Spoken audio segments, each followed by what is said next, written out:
Why do most of us eat breakfast, lunch, and dinner every single day?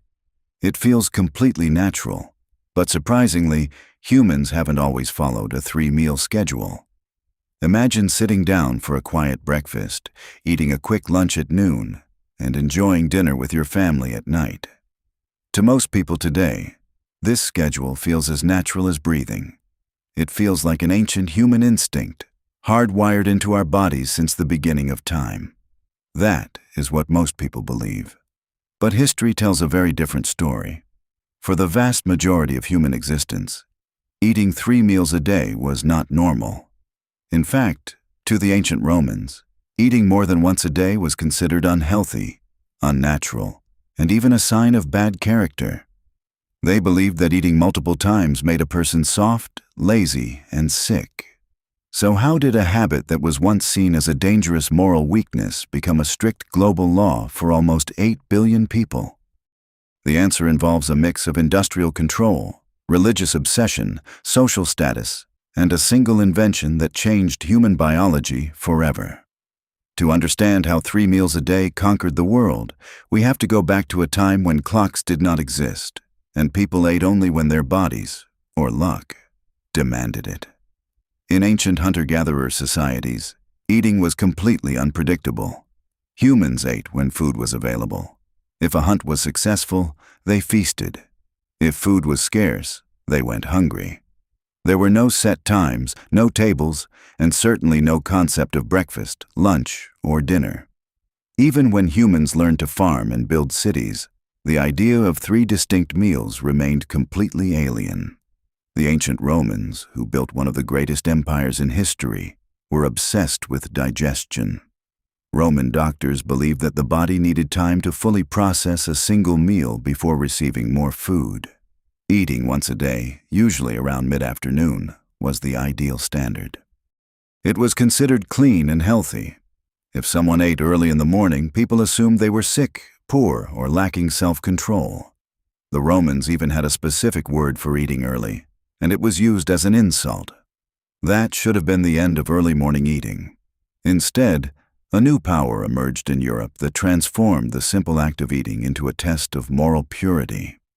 During the Middle Ages, the Catholic Church began to shape every detail of daily life, including the dinner table. Gluttony was named one of the 7 deadly sins. Fasting became a tool to prove religious devotion. Because of this, breaking a night of sleep with food was seen as a moral failure. Eating before morning prayers meant giving in to the weaknesses of the flesh. The medieval religious authority Thomas Aquinas wrote that eating too early in the day was a direct path to sin. Yet, humans were working long hours in the fields. Physical labor required energy. Slowly, a secret exception was made. Farmers and laborers were quietly allowed to eat a piece of bread and drink a little ale before heading out to work. To justify this breaking of the religious rule, they called it disjeûner, an old French word meaning to break the fast.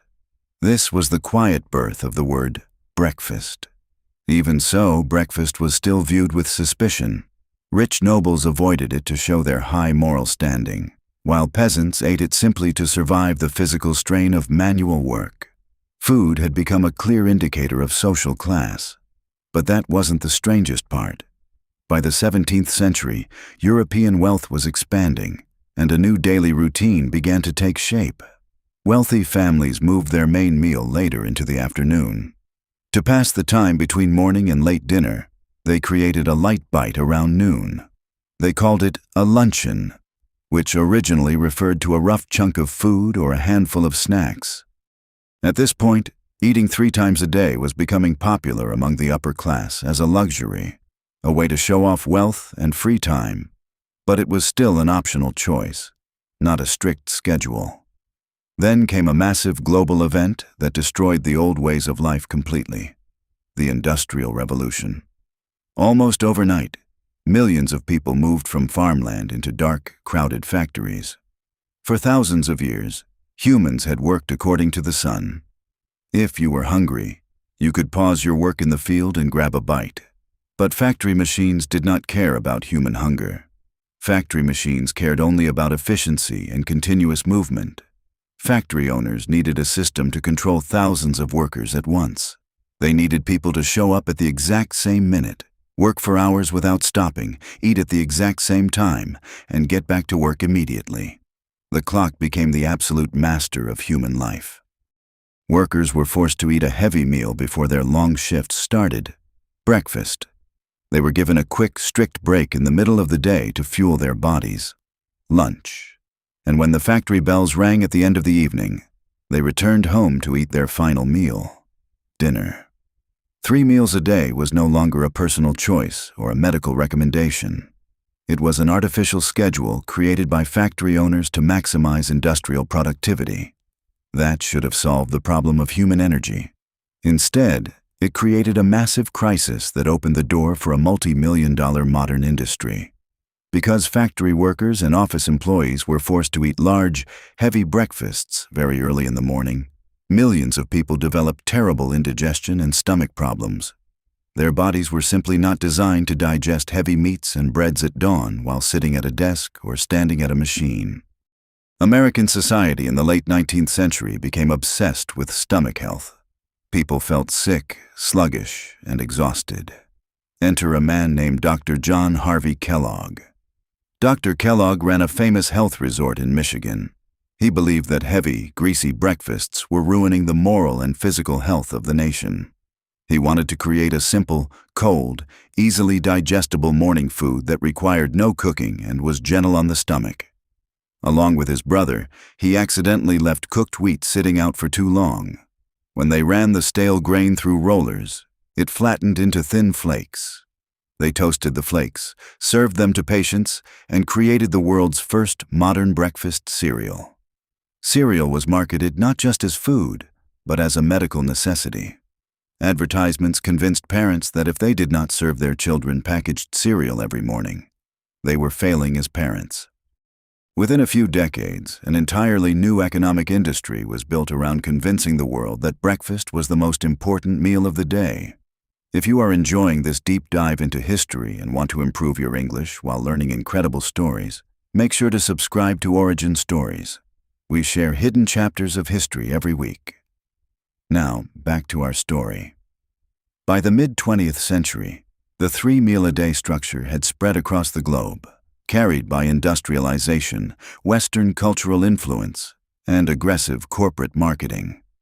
What started as a tool for factory control was now taught in schools as an undisputed law of biological science. Nutrition charts, government guidelines, and television commercials all repeated the same message.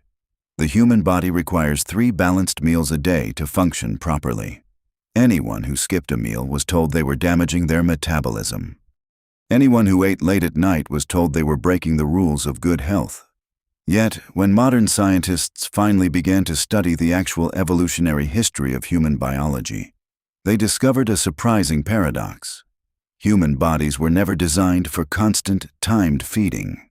For hundreds of thousands of years, our species evolved to thrive on irregular eating patterns. Our metabolic systems were built to handle periods of feast and periods of fasting effortlessly. In recent years, the rise of intermittent fasting and new metabolic research has started to pull back the curtain on this historical illusion. Millions of people are realizing that their biological hunger does not naturally follow a factory whistle or a clock on the wall. When we look back at the history of how we eat, we realize something extraordinary. The 3-meal system is not a natural law written into our DNA. It is a social invention, a blend of ancient religious fears, industrial factory schedules, and modern marketing campaigns. The next time you look at the clock at 12 o'clock in the afternoon and feel that you ought to eat, ask yourself a question. Is your body actually hungry, or are you simply obeying a factory schedule designed 200 years ago? What surprised you the most about this story? Let me know in the comments below, and check out another hidden chapter of history on our channel.